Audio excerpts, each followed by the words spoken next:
What's up, Power Painters? This is Taylor Payton of TapeArt.com and PowerPainters.org coming to you today with another Power Painters video. So in this video, what I'm going to be doing is a little bit of ideation again.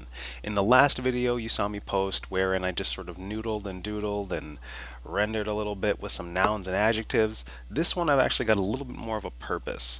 You see, I've been thinking a lot about virtue lately, and I've been thinking about projects as well. And I wanted to sort of combine these two notions into sort of a larger scale project that has multiple pieces in it. It's not just a singular piece that you just kind of make and throw it out into the void of the internet and it just dies off. It's more of a cohesive thing that just kind of rolls through some heavier themes that transcend art, you know. And the first virtue I wanted to work on is courage, because courage is so underrated today, I think. And there are times in our life where we've all had to be courageous, but there are so many more opportunities to leverage that courage. And I'm just going to begin drawing some thumbnails and getting some ideas in regards to how I want to portray this virtue and what I want to do. I know that this series is going to be probably posters and apparel for the monetization aspect of it, and it's going to be a lot of landscape format artwork, as in you're seeing the canvas having longer width than height. That's because well, I mean, I actually don't know which one I should refer to it as. Basically, landscape format is the canvas is longer than it is tall. So that is kind of what I'm going for. And when I'm generating thumbnails, I really just want to let my mind sort of diffuse and create shapes that I find appealing, and then those shapes will become something less abstract as I move forward, and the thumbnail will have appeal at this really small size, and that means I know I can count on it to look good big. So I believe it was Jamie Jones who said it should look good as a postage stamp or as a billboard, right? So good artistic fundamental composition will permit you to create things that have potency in multiple scales, multiple types of size. So what I'm just doing is really kind of unfocusing my eyes a little bit and just letting this composition happen. I'm really just doodling and trying to see shapes inside of the compositional thumbnail. Working mostly in line, but really just sketching, because all I need is the seed of the idea. I can grow it from there because I have all these other artistic principles I've learned, but the seed of the idea is what's important at this point, and that's what I'm really striving to capture. And I think that will probably take me about 20 minutes to generate a few really cool ones, and I may break this video up into several different parts since I'm trying to keep them real time. I don't want you guys to get too bored, or just don't want to noodle on for longer than is actually productive. So in this case, I'm now differentiating the figure. It feels like this is going to be the courageous figure, and I might want two of them. I've thought a lot about this in terms of how I'm going to represent and embody these virtues, and I really want them to be figure-based for the most part. I really want them to be humanoid, though I may play with some surreal elements. I have this new art movement that I'm not going to reveal yet, that I've kind of come up with based on previous art movements and kind of synergizing them. Synergizing is kind of the word I'm using. It's or the word that I want to use to describe it, but it's more like synthesizing. So I'm taking multiple elements from previous art movements and sort of hybridizing them and breathing life into a new movement, because this, again, it has to be about something that's bigger than the art itself for people to really connect to it. It has to transcend the medium in which we're using. I'm all about creating art for art's sake, but when it comes to monetization, when it comes to gathering a bigger following, when it comes to making something that resonates with people on a deeper level, it can't just be pure art. I mean, and I guess what I mean by that, if I were to elaborate, because that's a debatable point that I just threw out, it's wrought with fallacy, is that it can be pure art, but it has to have a broader scale, macro cosmic connection. It has to be bigger than the medium. And it's, I guess the best way I can describe it is the the way that I understand that some mathematics works is that there's applied mathematics and there's pure mathematics, right? And applied mathematics has a lot of functions that are applicable to real world things, things that like structural engineering or astronomy, things of that nature, whereas pure mathematics is more realms of abstraction. It's more academic. It's harder to take those concepts and put them into something that we can manifest for humanity, at least at this point. And that to me is like sort of where some art lies, in that it doesn't have that same problem solving or inspirational capability. It doesn't really get as deep into those realms of pragmatism or being having utility beyond just being attractive or being beautiful. And there's nothing wrong with that, especially if you have a target audience for something like that. But I wanted something that's, again, really going to embody some larger scale principles that art is just the medium for in this case. So this is the first thumbnail, have sort of a male and female figure, both wielding swords. I know I want them to be sort of facing off against a lot of other things around them and standing their ground, being courageous, not giving in, not crumbling underneath pressure. I think that'll be a really cool composition for Courage, and it would be easy to make it work, to make them the central figures and focal points, sort of make them either darker, or if I were to apply some quick values, I may actually make things darker than them and keep them fairly radiant. So one way to parse value structures is to just use three values. You have your darks, your midtones, and your lights. And if I make everything around them dark, then you'll be able to see them way better, and I can use them as light sources. So maybe there's a bunch of black clouds around them. It's sort of this nebulous fear, because that's what fear is. It's something that usually does have elements of reality, but a lot of it is like this internal battle that we have to generate courage to overcome. So if I were to use sort of the midtones for the background, sort of the dark brackish, blackish fear for the stuff surrounding them, and keep them fairly light, not as white as the background, but I can use them as sources of radiance, then that's a really cool way to emphasize the courage in this one and get a little bit on their blades as well. Again, I don't know why I kind of like veer towards fantasy just because it's so easy to lay out certain concepts, and I don't think that if I were to go full sci-fi with this, I'd be able to have people connect to it as much. I think I'm probably going to work towards sort of a happy medium between, kind of, like I said, creating newer genres that somewhat transcend chronology.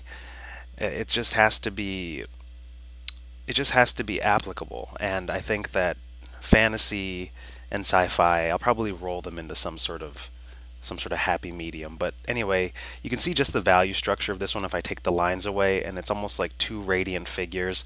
I almost like that better in some ways, actually, so I would probably knock that back a little bit, so that now we have even more potency for the values to come through as opposed to the lines. So for that thumb, we started in line, we worked our way towards value, and we rambled a lot. So good on on me. Oh boy.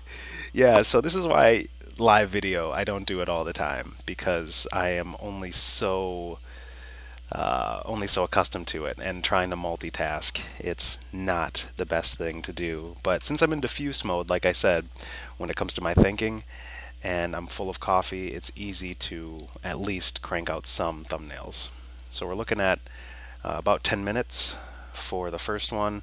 Let's try another idea for courage. I'm going to start in line again, probably work my way towards value. I might get a little more dynamic with this one, so I'm going to have a really notable diagonal line cruising across my picture plane. And now I'm going to start with a central figure because I love to draw figures. And I'm going to figure out that pose.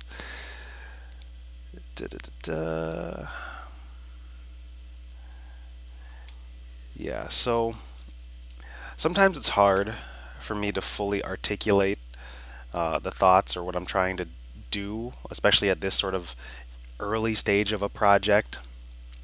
I've done some research. I have a long list of values and virtues that I can refer to and always draw inspiration from that I've saved.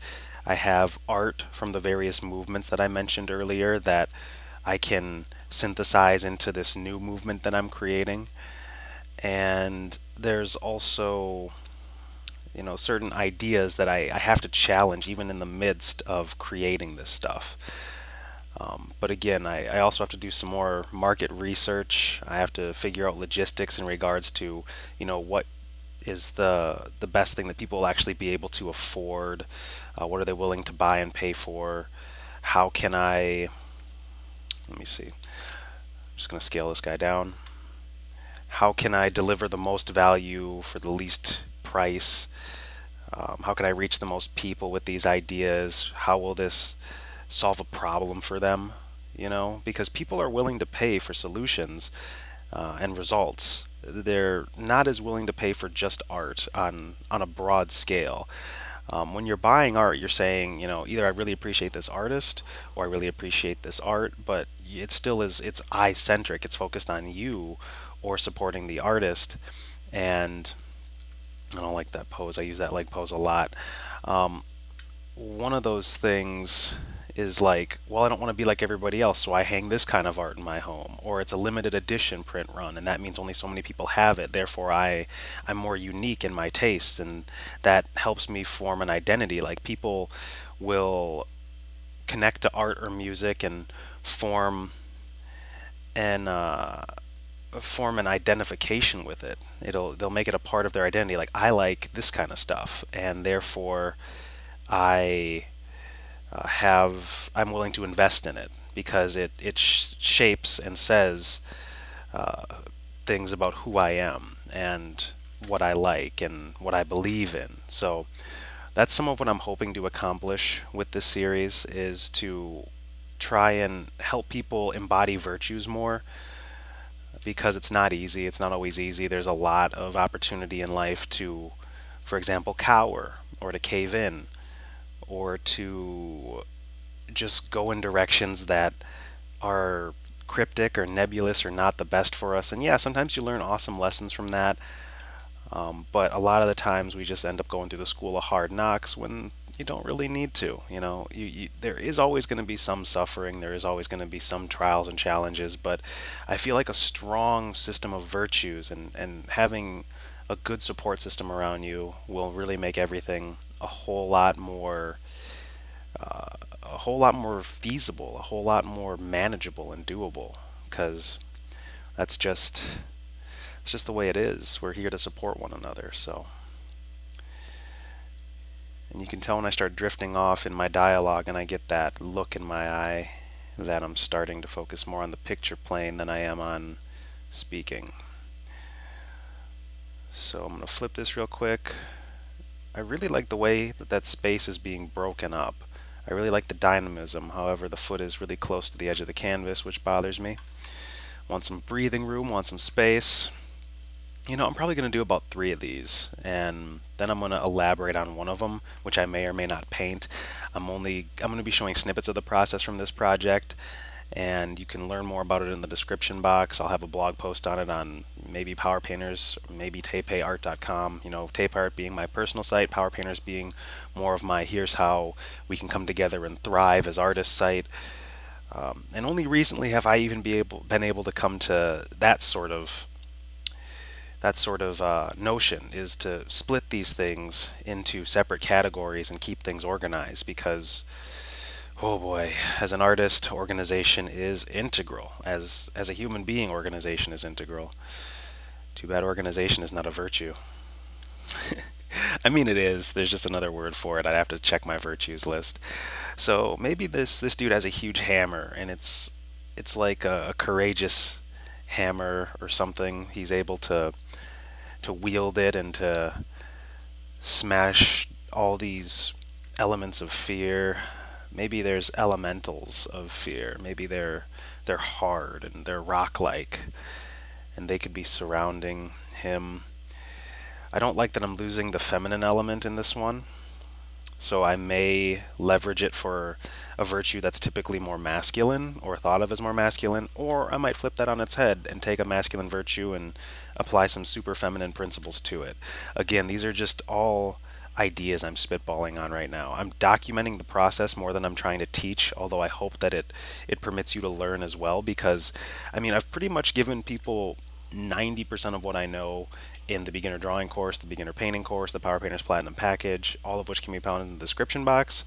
That's all my technical stuff, right? That's all the technical know-how that you'll need to at least get to a professional level and be able to get work and all that good stuff.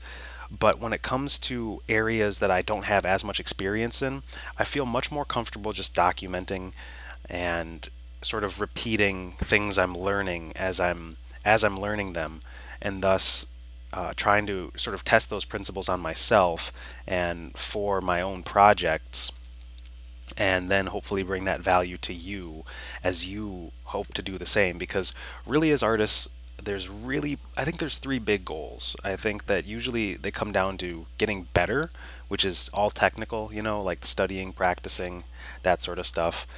Then there's also getting work, right? So that's career oriented.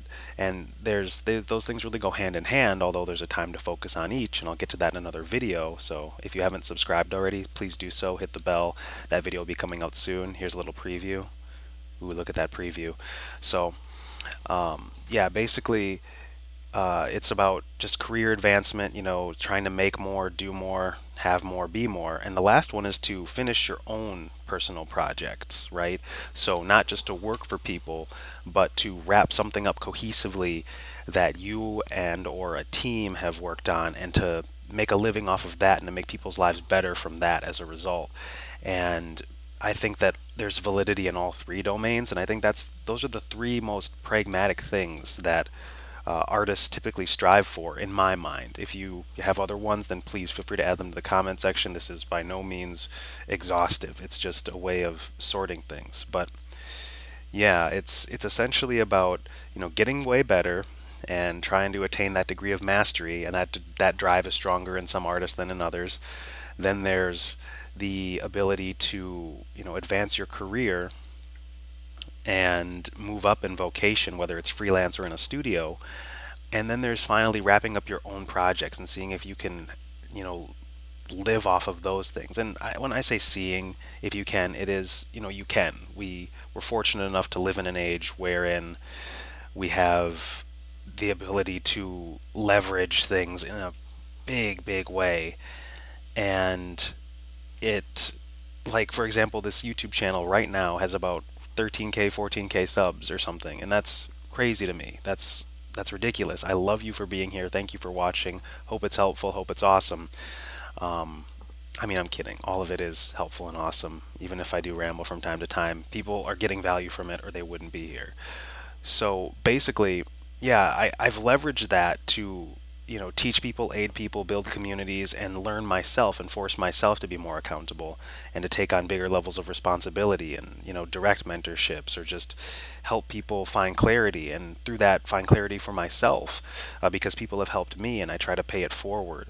So in this age, we can leverage all these tools at our disposal and create our own projects as long as we're being mindful of the economic need of it as well, So, alright, if I keep talking, this thumbnail is going to take a million years. So basically, he's crashing into the right side of the picture plane with the top of the hammer. It's going to be busting up some hard obsidian darkness in the form of, I don't know, some sort of evil golem creature. And you can see it breaking apart under the iron will of the hammer of courage.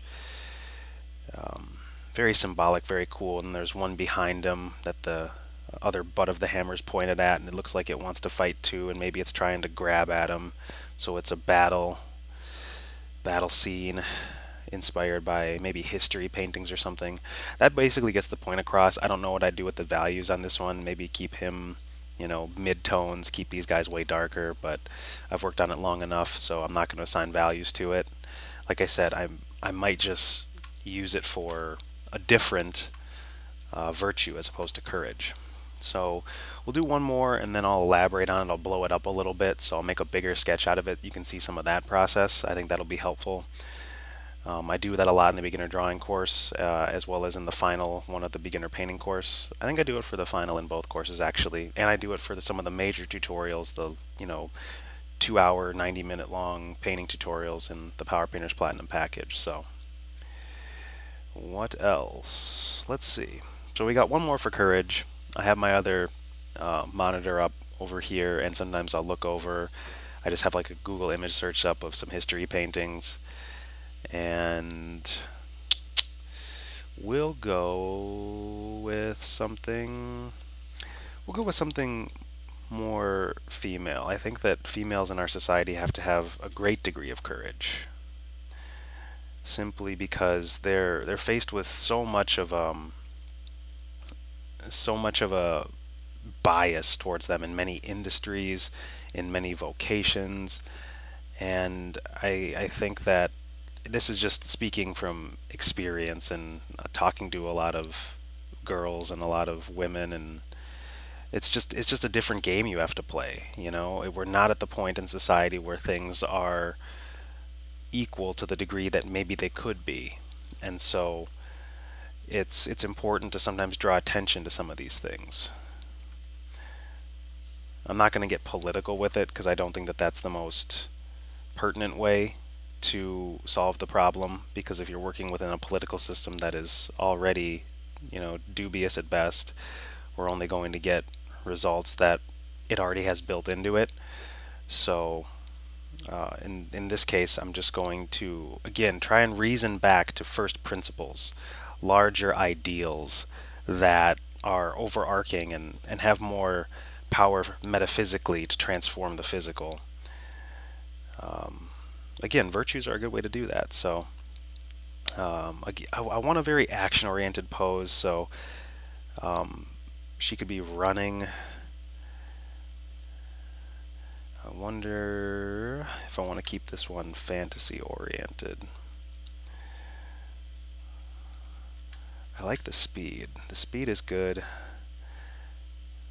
I might scale her up a little bit, let her take up a little more room on the picture plane. A little more room to zoom.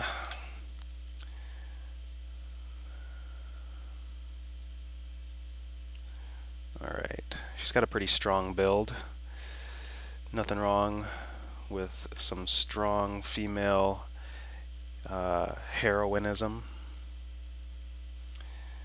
Figure out what to do with the other foot. I'm just going to check the pose even at this level. And you see, guys, I'm being super loose with this because I know I can always go back and fix the technical stuff later. I've practiced to a degree where that is no longer one of my biggest concerns. It's not like I'm going to struggle too greatly with that. Mostly what I'm concerned about with is getting the idea down, and then I can find all the reference and research that I need thereafter to really execute it, to really attack it. Then it's just a matter of putting in the time and the hours. So she's gonna be moving. I like the idea of maybe it being gladiatorial. So I think Wonder Woman, I haven't seen the movie, but I've heard really good things.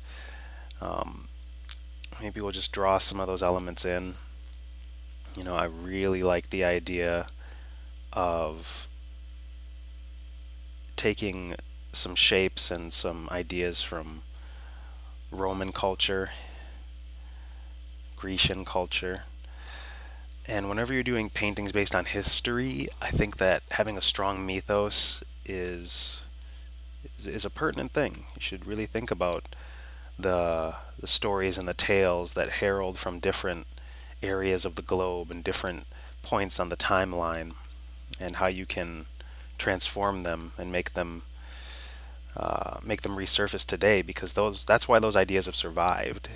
It's that timelessness, and that's something that I want to think about with this project as well, is can I create that degree of timelessness? And maybe I can, maybe I can't, but why not try? Why not really go for it? If you're going to do something, don't like, I really want to say, I really want to swear, don't half-ass it. Just don't. Just really give it what it deserves to be the thing it needs to be. Because ultimately, it's not even about you. You know what I mean? It's really more about uh, what you've done to cultivate the diligence and discipline to express the thing. And expressing the thing will hopefully transform the have the transformative effect that you're looking for. It's kind of interesting when I flipped it there. Oh man, I'm getting an idea. It's rather vague, but I really like it. So it could be two female figures running in opposition. I want to let me move the shield. That is so weird. Photoshop's been weird lately. And it's almost like a Gemini type thing, where I could maybe take one in physical form, one in astral form. I don't quite know yet, but it could be super cool to have the courage to, look at the past and still move towards the present. It's a little more heavy on the symbolism and the surrealism, but it's an exciting idea to me, and I would just need to separate them aptly, which means that so that's all on its own layer. We could have either a light one in front or a dark one in back, or vice versa. So I think the ethereal one is going to be turning forwards, because it's almost the idea that you need to have it in your mind before it can actually happen, right? So the light one will be moving forward and the dark one will be moving back in terms of the value structure. So that's how I'm going to parse this one, at least if I decide to go with this idea. And I think that I might blow this one up and I could use it for a different virtue if it doesn't work for courage. It actually might not work best for courage, but I really like the idea, so we'll see what we can do with it. Let me see all the other elements from the previous one. Yeah, it's just, even as a thumbnail, it's really hard to read, which means technically it would require a lot of configuring to get the execution right. Which means that I would need to blow it up. I would need to make it slightly bigger and solve that problem. So why don't we do that, and then we'll call it a video. We'll call it the end of this video. So I'm going to make this slightly bigger thumbnail here. And by slightly, I mean about, what is that, like, about 3.25 times bigger, 3.5 times bigger. And I'm going to use this one as reference to parse this one. It's basically the same idea, but we're just going to make it clearer. So in this case, I'm not going to noodle and I'm not going to doodle. I'm going to be slightly more detail oriented, and I'm going to use maquettes or mannequins to figure it out. I'm still going to remain a little bit loose, but it's going to make a lot more sense at this scale, because then I'm going to apply values to it. So yeah, so there's been tons of ranting, tons of rambling. I would be remiss if I didn't admit that part of me is afraid to even express opinions on the internet, just by virtue of all the strangeness and trolls and beings that are hurt and wish to hurt others. I've never taken a strong stance on anything really, and in a public way. And I think that as I delve into this virtue project, it's going to be really hard not to do that. It's going to be very difficult not to try and apply these virtues in ways that have to shine light on some issues that we're facing, domestically, globally, etc. But it's important. It really is important because by no means should should we shy away from doing good if we can.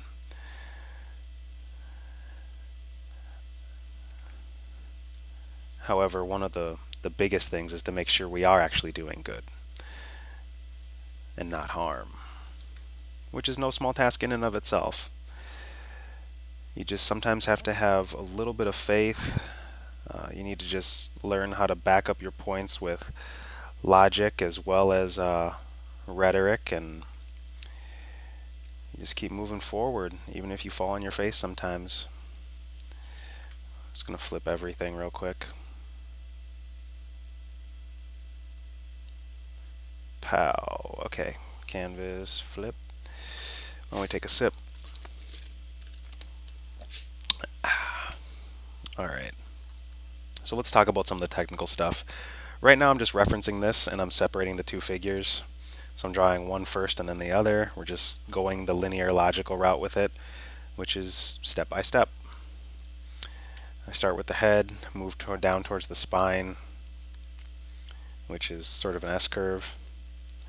Then I'll wrap my construction around it, and I'm erasing as I go because I want to make sure that the silhouettes are going to read, and that means that the poses are going to require a lot of tweaking, and if there's any time to tweak the absolute everything, tweak the all, it is right now. So that's what I'm doing. I'm tweaking things and adjusting as I go because it's in a super rough state and I'm not precious about any of it. If I had spent 20 hours rendering, even if something's wrong, I'm going to be a lot more emotionally attached to it, and it's going to be harder to fix those little devils that crop up, those technical errors that are going to muddy the message. And to me, mastery is mistakes getting smaller and smaller, so the message is just bigger and bigger. You don't want any of the technical stuff to limit you. That's why you learn the technicalities. That's why you study the masters. That's why we rely on principles and fundamentals, because otherwise we're just going to make the same mistakes that artists have made for centuries and generations, and it's not necessary when somebody's already solved the thing. It's one of the reasons to study. It's one of the best reasons to study. All right. So do we want fists? Do we want like a runner's sprint where we're kind of slicing the air? That's kind of sweet. And again, I would still tweak this. I'd still find reference for it, but I just want to make sure that I level this idea up to a bigger scale to really test it out. It's like the first one is the hypothesis right here, and now I'm trying to see if I can turn it into a theory.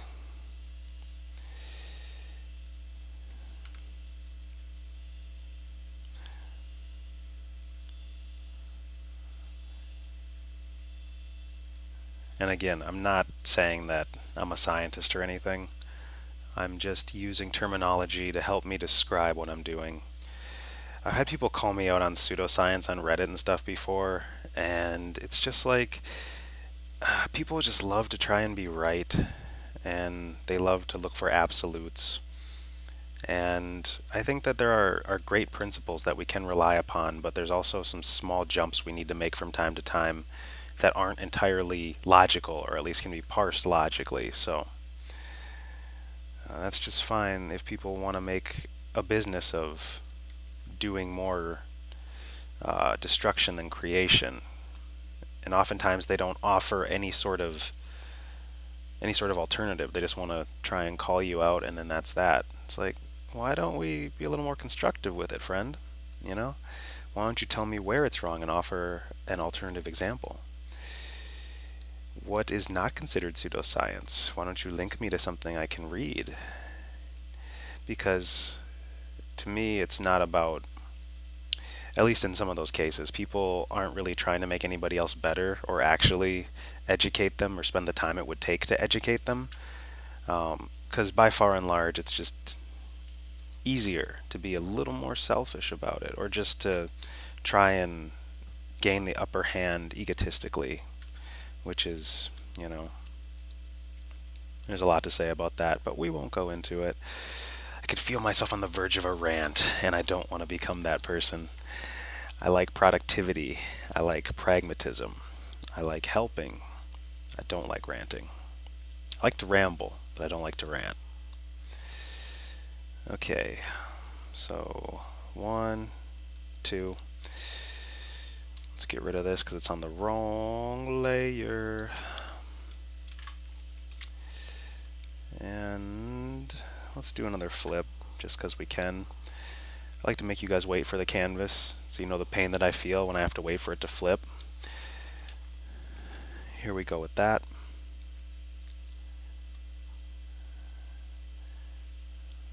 So again, we have a much stronger sprint in this one. She's actually coming from the right side of the canvas, emerging from it, the picture plane.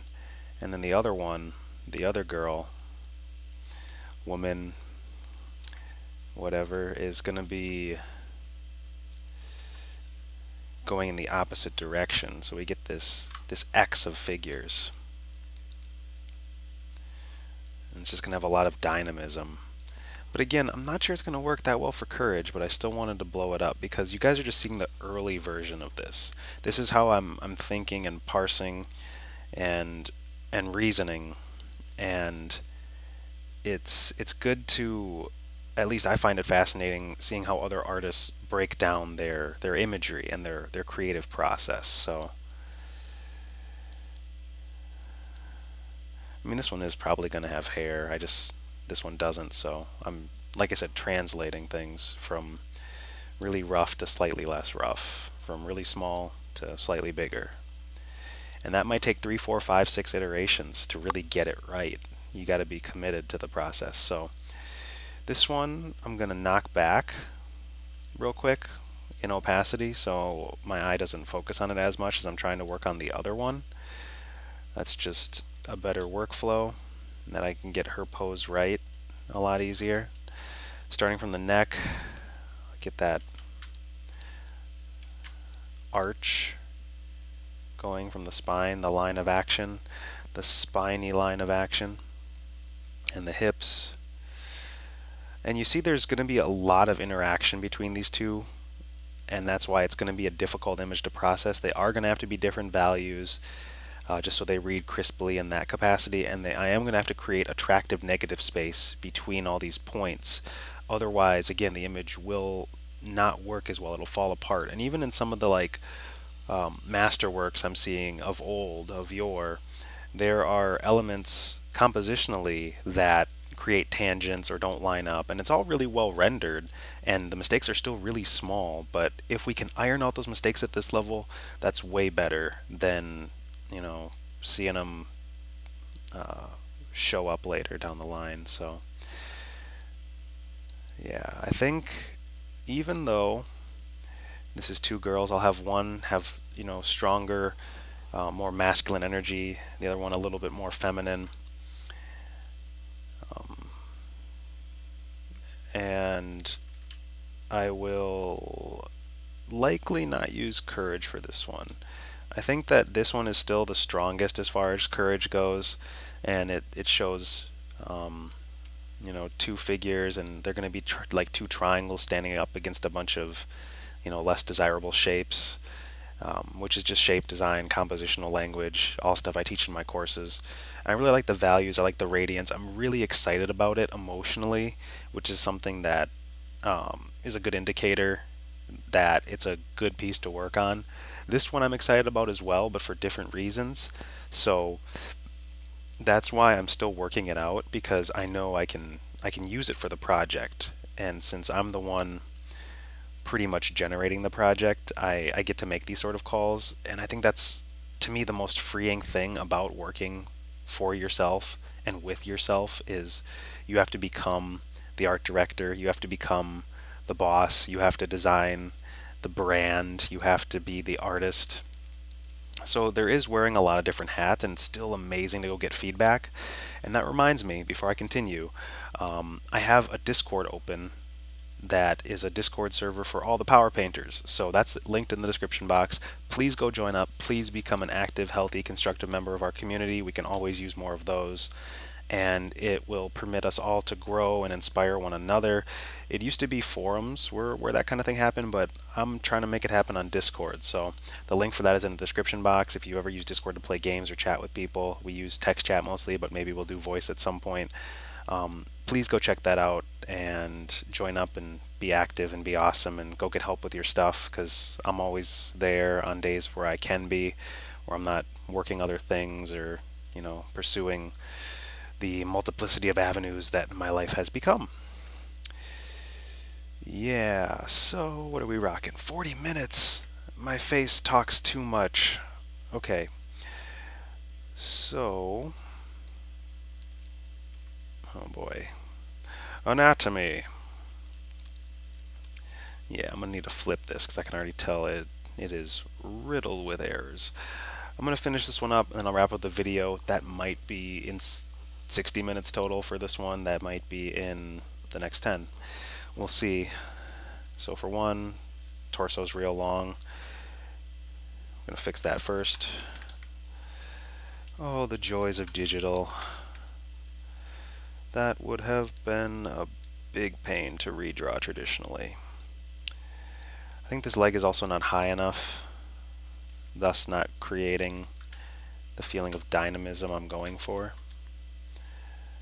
So I'll lasso that, just warp it. And the really derpy thing that I just now realized is when you run syncopated with your limbs. So if your right, this is my left, if your left arm is moving forward, your right leg is backward, and vice versa. So the reason why this looks so weird is because I have the foremost leg moving forward and the foremost arm moving forward. And that's weird. That's because nobody runs like that. That's not how we run. And I'll lose believability in an instant. Therefore, I can transpose it to be the background leg and move this other one to the front,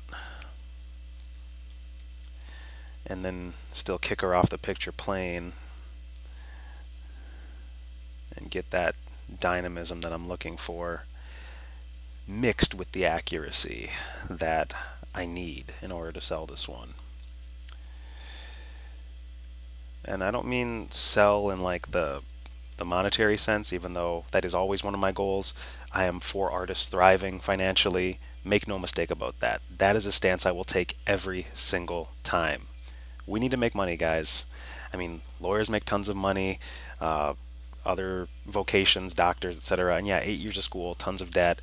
Artists are in debt too nowadays with all the, the for-profit art schools and the industry being typically a lot less forgiving in terms of pay for repaying down some of the high 5 and mid 6-figure debt that artists are sort of shackled with unwittingly because the system is just a little bit broken. I mean, take responsibility, but also acknowledge that there are people out there, debtors, who are preying on other people, and it's a fight that we have to fight. Unfortunately, we can't. You don't get to go to bankruptcy and what should we call this one? Virtues, ideation. You don't get to get rid of student loan debt like that. You have to defeat it with money. And so I am 100% for, and Power Painters is 100% for, artists doing the most good and making the most profit possible while doing the most good. And that means that, we're not ripping anybody off, we're not overcharging, we're not doing things that are, morally unsavory or sordid. It just means understanding principles of business like we understand principles of art, and not being afraid to charge those healthy sums if we're providing that much value to our clients. It means to offer our audience valuable products and services that we are compensated for, and to create streams of revenue that are recurring and multiple in nature so that we can focus on making the art. One way I like to put it is I didn't get into art to make money, I got into money to make art. So that is something I'll always stand for in Power Painters, is in the age we live in, where capital is possibilities, you really have to know how to acquire it. So, but that's really just a tangent in saying I'm selling the visual. I'm not selling the piece, because it's obviously way too rough. And like I said, I'm totally in diffuse mode when I'm doing this. If I were focused, you wouldn't hear a word come out of my face.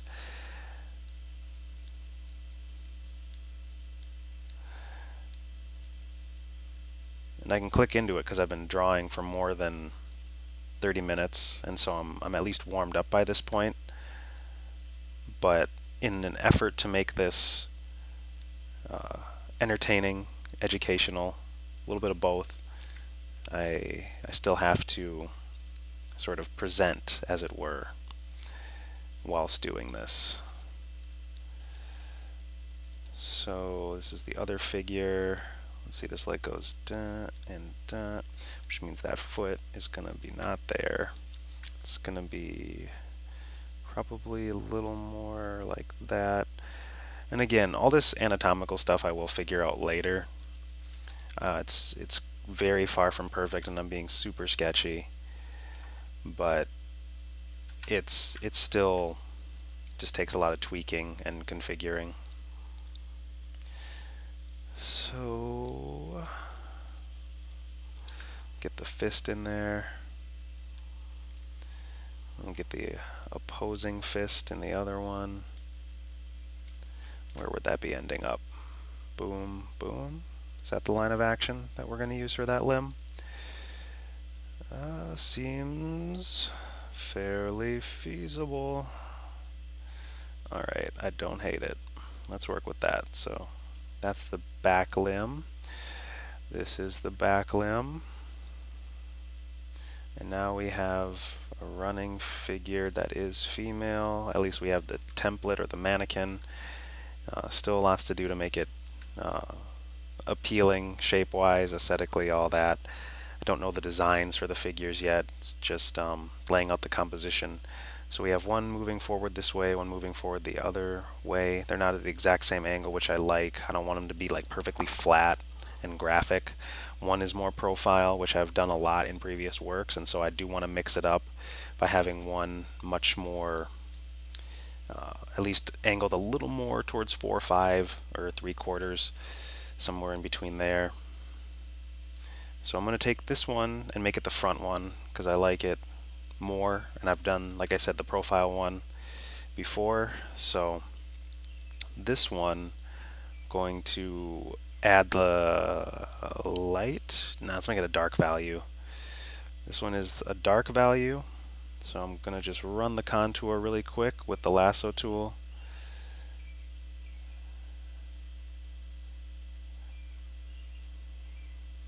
Doesn't have to be perfect. Now you see I have the marching ants all around my figure. I'm going to go beneath the figure layer. I'm going to apply a value. We're going to do another 3-tone separation because it is the simplest, next to the simplest separation, which is black and white. We're going to go dark value, mid value, light value, just like we did here. And so that means I'm going to pop a new layer in. Dark value is going to be about 33, which is, you know, a third of the way up the value scale, starting from black. And so that's applied.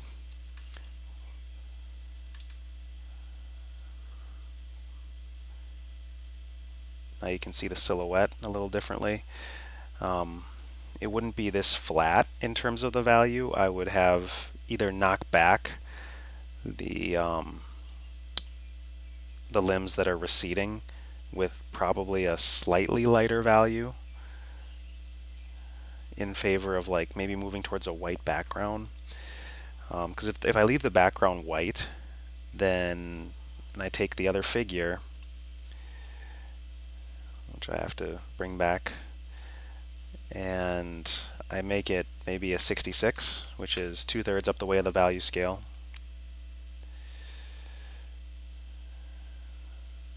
and I just sort of pop in that value real quick. And already I can see some tangents, but we'll worry about those later. Every time you have different moving pieces, you have to make sure they are interaccommodative and not clashing. But again, all stuff that needs to be ironed out as the piece progresses. It doesn't have to be a major concern right now. I can already feel myself making weird faces, and I'm getting way too animated about this, and I should not have drank a cold press before I started the video. Note to self, that is a bad idea. But yeah, still much love for you guys watching. If you haven't, please subscribe. Please check out all the good links in the description box. Join the community. Be awesome. Let's do some rad things. We're alive right now. We're artists right now. No matter what level you're at, just come in, be constructive, be respectful, and we'll all get along. So here's a layer underneath that one, and here is 2/3 up the value scale applied to the rear figure. And so now you can see in the navigator that separates a little bit better than this, doesn't it? So let's zoom out just a tad. It does work. I think I can work it. It's just going to be some tweaking, some guessing and checking. I'm going to have to scale this one up a little bit. Get rid of some of these tangenty areas, so that works. She's a little close to the top of the canvas. I can have her lean in a little bit more for more dynamism. Notice the tweaks get smaller and smaller as you begin to progress. That's usually a good sign. And then the other one, I like the pose. I don't think we're fighting as much. There's nice negative space. And this one's basically ready to do another round of drawing over it, just to get the designs down of both, wherever those come from. Like I said, could be a Grecian inspired mythos, could be any number of things. Still ideating, still working on that. The next part would be to get that drawing down, so it's a third drawing. That's our third drawing phase. Then we would keep these values because they're working for the most part, and just start to kind of blend in between the value scale, meaning, figure out the parts that are going to be a little bit lighter than 66, a little bit darker than 33. If you don't understand values, check out the Power Painters beginner painting course. I go into values in that. I also go into it in the drawing course if you feel your drawing is weaker than your painting right now. Other than that, I think that I'm going to wrap this one up. I'm incredibly grateful for all of you who have made it this far in the video, despite my coffee-addled ramblings. I'm incredibly grateful to all you power painters who watch the channel, and I will continue to use what free time I can cultivate to keep working this project, keep documenting the process, keep teaching, be in the Discord channel and help people out when I can. And there's other big things coming up. There's a mastermind mentorship that I'm working on. There is larger scale projects that I'm going to be able to roll out and not only make some really cool stuff and really inspiring stuff, but some really pragmatic and helpful stuff as well. And I know I'm being deliberately vague, but that's because I'm still crystallizing these things. Anyway, this has been Taylor Payton of TepeArt.com and PowerPainters.org. Check out all the good stuff I mentioned in the description box. Don't forget to subscribe, do the thumbs up YouTube thing. I mean, whatever, I don't really care for being pitchy, but it helps. It helps get exposure. More people can see the stuff. And yeah, when you enroll in the courses, feel free to send me emails with assignments. I have people doing that all the time. I get feedback, and it's just a good time to be had by all if you're feeling directionless. The next video, again, you can look forward to is what I like to call the artist activity map. And that is something that I have made recently to help myself and other artists gain more focus, which is something that we desperately need in this, at a broad scale. So thank you very much, and I will catch you in the next video. Take care, Power Painter, and happy creating.